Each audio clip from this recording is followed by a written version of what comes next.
Let's go off-road. Off-road tayo guys. Maalog-alog ang daan.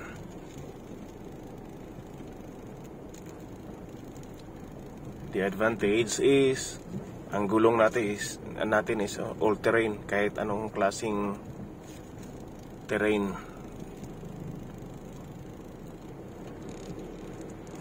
Okay, well anyway, baha naman sa Bangkok, sumawashing ka agad.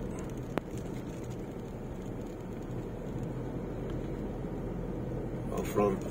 We've been here last month, and we will be back for some reasons. And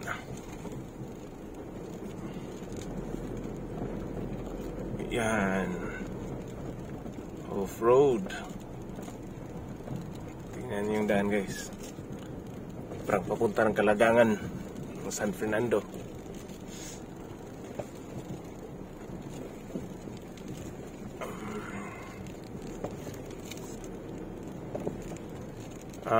Magliso sila ng Anita kung gusto sila manhidre. Dapat tayo lang sa kanya.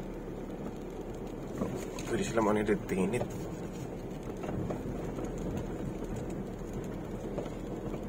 Pila ka na per head nila dito sa camping? 200 no? Diya tang una. O pagbalik na nato, nakapiton diya. Dito ta dito sa?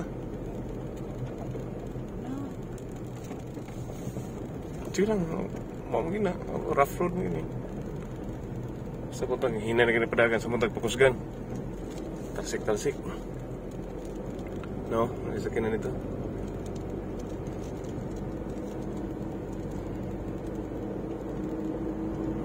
Okay guys,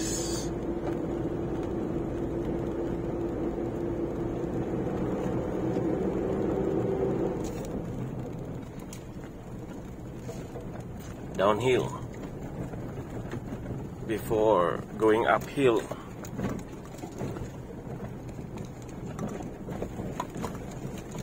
At least dito may signal ako. Daghang tao, daghang gist. Daghang kasi lagist karon.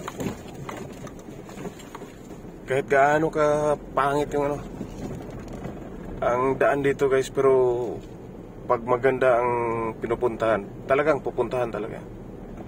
Daming guest, malayo pa lang, ramdam ko ng guest, nakita ko ng mga tao sa latas. You see? Doon tayo pupunta guys, doon. Daming guest. Oh, ito mga nasa kasalubong natin galing dito. Mas mabinta sila dito kaysa kabila.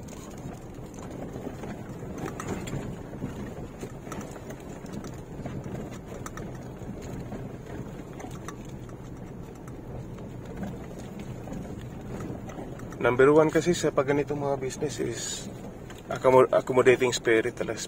Accommodating spirit.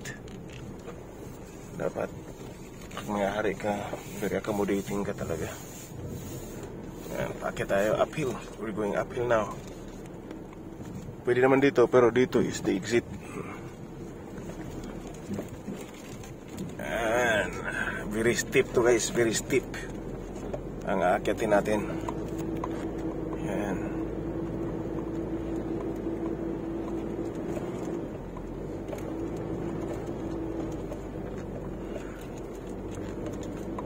Sinusundan natin MG.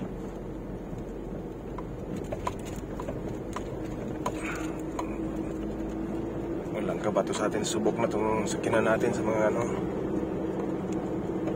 Okay, patay.